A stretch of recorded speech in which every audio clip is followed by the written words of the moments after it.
नमस्कार विद्यार्थी मित्रांनो, तृतीय वर्ष कला पेपर क्रमांक 6 याच्यामध्ये आपण साहित्य आणि समाज या विषयाच्या अंतर्गत आपण संस्कृती म्हणजे काय हा घटक पाहिलेला होता आणि संस्कृतीची वेगवेगळी वैशिष्ट्ये ही आपण पाहिलेली होती. आता त्याच्या पुढे आपण साहित्य म्हणजे काय हे समजून घेणार आहोत.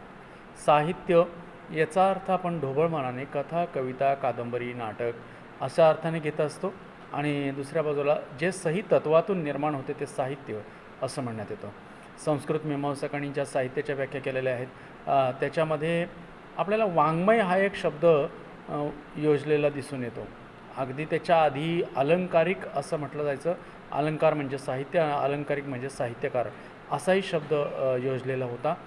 तर साहित्य वाङ्मय हे मौखिक स्वरूपाचं साहित्य, पुन्हा पुन्हा टिकवावेसे वाटणारे, एका पिढीकडून दुसऱ्या पिढीकडे संक्रमित होणारे, अशा अर्थाने साहित्य या शब्दाचा अर्थ आपण घेत असतो. जे सही तत्वातून निर्माण होते ते साहित्य. ननु शब्दार्थो सहितो काव्यम, शब्द आणि अर्थ यांच्या सही तत्वातून जे निर्माण होतं त्याला साहित्य म्हटलेलं आहे. भामाची व्याख्या आहे, रुद्रटाने केलेली दुसरी एक व्याख्या आहे, ननु शब्दार्थो सहितो काव्यम. तर पहिली जी शब्दार्थो सहितो काव्यम ही व्याख्या आहे ती भामाची आहे आणि रुद्रटाने केलेली ननु शब्दार्थो सहितो काव्यम म्हणजे खरोखरच शब्द आणि अर्थ यांच्या सही तत्वातून जे निर्माण होतं त्याला साहित्य म्हणावं असं म्हटलेलं आहे. पाश्चात्य अनेक विचारवंतांनी साहित्याच्या व्याख्या करण्याचा प्रयत्न केला आहे. Literature is the criticism of life, जीवनावरची एक समीक्षा म्हणजे साहित्य. Literature is the interpretation of the life, म्हणजे आत्माविष्कार म्हणजे साहित्य, जीवनाचा आत्माविष्कार म्हणजे साहित्य, असंही एक व्याख्या केलेली आहे. म्हणजे शब्द आणि अर्थ अशा दोन घटकांना मिळून साहित्य ही कला तयार होत असते असं म्हटल्यात आलेलं आहे. त्यामुळे हे दोन घटक अपरिहार्य आहेत. साहित्यामध्ये आपल्याला जर बोलायचं झालं तर आशय आणि अभिव्यक्ती असे दोन घटक असतात. आशय आणि अभिव्यक्तीच्या घटकातून जे साकार होतं ते साहित्य असंही म्हटलं जातं. आशय म्हणजे काय सांगितले आहे ते आणि अभिव्यक्ती म्हणजे कसे सांगितले आहे ते, या दोन्ही दृष्टिकोनातून साहित्य होत असतं. आपल्याला जे व्यावहारिक दृष्टीने साहित्य म्हणतात त्याचा अर्थ या ठिकाणी घ्यायचा नाही आहे. तर साहित्य म्हणजे लिटरेचर अशा अर्थाने आपल्याला घ्यायचं आहे. ज्या वेगवेगळ्या कला आहेत त्या कलांमध्ये साहित्य ही सुद्धा एक कला आहे. 64 कला आहेत आपण ज्याला म्हणतो, अशा 64 कलांमध्ये साहित्य ही सुद्धा एक कला आहे असं म्हणण्यात येतं. आणि साहित्य हे म्हणजे दुसरं तिसरं काही नसून तर ते जीवनच आहे. असा जीवनवादी भूमिका घेणाऱ्यांचा एक वर्ग असतो आणि दुसरा कलावादी एक भूमिका घेणाऱ्यांचा साहित्यामध्ये वर्ग असतो. अशा दोन्ही वर्गांनी आपापल्या पद्धतीने साहित्याचा अर्थ लावण्याचा प्रयत्न केलेला आहे. काहींनी साहित्याला वास्तववादी असावं असं म्हटलेलं आहे, तर काहींनी वास्तवाला कल्पिताची जोड असायला पाहिजे आणि कल्पित हे सुंदर रीतीने मांडता आलं पाहिजे असं म्हटलं जातं.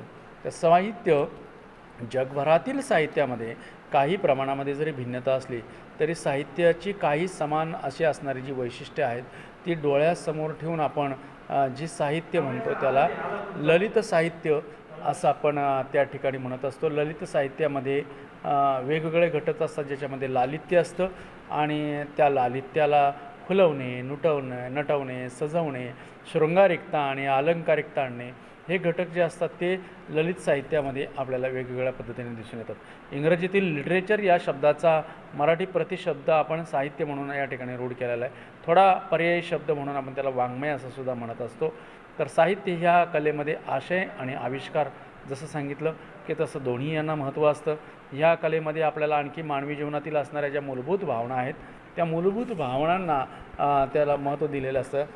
Poetry is a spontaneous overflow of powerful feelings अशी एक कवितेची व्याख्या कोलरिजने आपल्याला केलेली आहे. उत्स्फूर्त भावनांचा उत्स्फूर्त उद्गार म्हणजे कविता, अशी एक कवितेची व्याख्या केलेली आहे. साहित्य हा वाचक वाचत असतो आणि वाचकाला त्याच्यापासून आनंद मिळत असतो, पण तरीसुद्धा साहित्यातून आपल्याला काही एक प्रकारचा बोध देताच असतो. मम्मटाने जी साहित्याची 6 प्रयोजनं सांगितलेली आहेत त्याच्यामध्ये काव्यसे, यशसे, अर्थकृते, व्यवहारविदे, क्षिवेतर क्षयते, सद्यपरनिवृत्ते, कांता समीप उपदेश तयोयुजे, म्हणजे काव्य किंवा साहित्य हे कशासाठी लिहिलं जातं, त्याचं प्रयोजन काय याच्यासाठी त्यांनी सांगितलेलं आहे की पहिलं प्रयोजन आहे यश मिळवणे, काव्यसे यशसे, अर्थकृते, दुसरं म्हणजे पैसा मिळवणे, व्यवहारविदे म्हणजे तिसरं म्हणजे व्यवहार साधने, क्षिवेतर क्षयते, सत्य शिव सुंदराची उपासना करणे आणि जे अनिष्ट आहे त्या अनिष्टाचा नाश करणे, अशुभाचा नाश करणे. सद्यपर निवृत्तये म्हणजे निवृत्त स्वरूपाचा आपल्याला आनंद देण्याचं काम जे आहे ते ब्रह्मानंद सहोदर स्वरूपाचा आनंद देण्याचं काम साहित्य करत असतं. आणि शेवटचं कांता समीप उपदेशतोय म्हणजे पत्नीने केलेला किंवा मित्राने केलेला गुरुने केलेला जो प्रेमळ उपदेश असतो त्या प्रेमळ उपदेशाप्रमाणे साहित्य हे समाजाला उपदेश करण्याचं काम करत असतं आणि ते साहित्याचं प्रयोजन असतं असं आपल्याला लक्षात येतं. साहित्य हे कोणत्या ना कोणत्या तरी भाषेच्या माध्यमातून व्यक्त होत असतं आणि मुळात ती भाषा जी असते ती समाजामध्येच असते. त्यामुळे समाजामध्ये प्रत्यक्ष जीवनामध्ये वापरली जाणारी भाषाच ही साहित्यामध्ये असते असं आपल्याला लक्षात येतं. फक्त ती लेखक भाषा घडवण्याचं कार्य करत असतो. साहित्य निर्मितीमागे सर्जनशीलतेने साहित्य निर्मिती करणारी व्यक्ती म्हणजे लेखक होय. लेखकाचं एक मन असतं, लेखकाची एक भाषा असते, त्याचा एक प्रदेश असतो, त्याचा एक पंथ असतो, त्याची एक विचारसरणी असते आणि त्याच्यावरती संस्कार करणारे समाजातील वेगवेगळे घटक असतात. त्यामुळे व्यक्ती हा समाजाच्या बाहेर राहून काही करू शकत नाही, तर तो समाजाचा एक घटक असतो आणि त्यामुळे लेखक हा समाजाच्या घटकाला एक आविष्कृत करणारा भाग असतो. साहित्यातील आशय हा काही बाहेरचा असत नाही, तो समाजातीलच असतो आणि त्यामुळे लेखक हा फक्त आपल्या कल्पनाशक्तीच्या साह्याने त्या समाजातील असणाऱ्या आशयाला एक वेगळं रूप देण्याचा, वेगळ्या माध्यमातून व्यक्त करण्याचा, आशयाची जुळणी करण्याचा, त्याला व्यक्त करण्यासाठीच्या वेगवेगळ्या प्रतिमा, प्रतीकं, रूपकं, अलंकार या सगळ्यांचा एक उपयोग करून एक वैशिष्ट्यपूर्ण स्वरूपाची एक नवी सृष्टी जिला म्हणता येईल अशा स्वरूपाची नवी सृष्टी लेखक निर्माण करत असतो. त्याला आपण प्रतिसृष्टी असं म्हणत असतो. प्रतिसृष्टी जशी विश्वामित्राने तयार केलेली होती तशा प्रकारे लेखक आपल्या कलाकृतीच्याद्वारे त्याच्या दृष्टीला दिसलेली एक प्रतिसृष्टी निर्माण करत असतो. लेखकाजवळ असतो तो त्याच्या मनाचा कॅमेरा असतो, तो टिपून घेत असतो आणि त्या टिपून घेऊन तो कागदावरती शब्दांच्या माध्यमातून तो एक शब्दांचा जादूगार असतो की जो व्यक्त करत असतो आणि त्याच्या पोतडीमध्ये असंख्य पात्रे असतात, असंख्य भाषा असते, असंख्य शैली असते, असंख्य घटना असतात, असंख्य प्रसंग असतात, लालित्य असतं, काव्य असतं. ह्या सगळ्यांचा मिश्रण होऊन आपल्याला एक संस्कृती जी आहे त्या संस्कृतीचं प्रतिबिंब जे आहे ते साहित्यामधून पडत असतं आणि त्यामुळे साहित्य हे दुसरं तिसरं काही नसून एक प्रकारची लेखकाची स्वतंत्र अशा स्वरूपाची एक संस्कृती असते असं म्हणता येईल. त्यामुळे साहित्याच्या माध्यमातून जी कलाकृती निर्माण होते ती कलाकृती एक सौंदर्यदायी असते, एक आनंददायी असते. सौंदर्य निर्मितीच्या अनेक कारणांपैकी आशयाचा आनंद तिने आपल्याला दिलेला असतो. एका नव्या दृष्टिकोनातून जीवनाला पाहावं असा एक जीवनाचा दृष्टिकोन जो आहे तो आपल्याला साहित्याने दिलेला असतो. साहित्य हे मशागत करत असतं. केशवसुतांनी असं म्हटलेलं आहे की नांगरल्या विना भुई कितीतरी आहे आणि गरज आहे ती सनदी शेतकऱ्याची. समाजामध्ये प्रश्न असतात आणि त्या समाजातील प्रश्नांना उजागर करण्याचं काम जे साहित्य असतं. त्यामुळं अण्णाभाऊ साठे यांनी असं म्हटलेलं आहे की पृथ्वी ही शेषनागाच्या फण्यावर तरलेली नसून ती दलितांच्या तळहातावरती तरलेली आहे. म्हणजे श्रमजीवी कष्टकरी कामगार पीडित असलेले जे पददलित लोक आहेत त्यांच्या कष्टाच्या आणि घामावरून ह्या सगळ्या एक नवं विश्व तयार होतं आणि त्यामुळं साहित्यामध्ये एक नवा वर्ग रेखाटण्याचं काम तो करत असतो. शोषक आणि शोषितांचं चित्रण करणारं साहित्य अशा वेळेस मार्क्सवादी साहित्य म्हणावलं जातं आणि त्या साहित्यातून समाजातील असणाऱ्या प्रश्नांना, त्यांच्या रोजगाराला, त्यांच्या बेकारीला, त्यांच्या दारिद्र्याला, त्यांच्या मागासलेपणांचा एक आवाज मुकर्रर करण्याचं काम जे आहे ते साहित्य करत असतं आणि त्यामुळे साहित्य हे ज्वलंत धगधगता एक प्रकारचा अंगार असतो, एक प्रकारची मशाल असते आणि जी मशाल पेटली की समाज मन चेतून उठतो आणि समाजामध्ये बदल घडत असतो.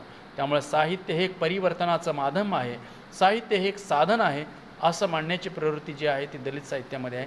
केवळ आम्ही आमच्या आनंदासाठी लिहित नाही, केवळ आम्ही प्रबोधनासाठीच लिहितो अशा प्रकारची एक ठाम प्रमाणची भूमिका घेऊन आपल्याला दिसतं की कळीने फाटत जावे तसा खरोखर फाटत असतो कवी, जगाच्या जखमेसाठी मलम घरोघरी वाटत असतो कवी.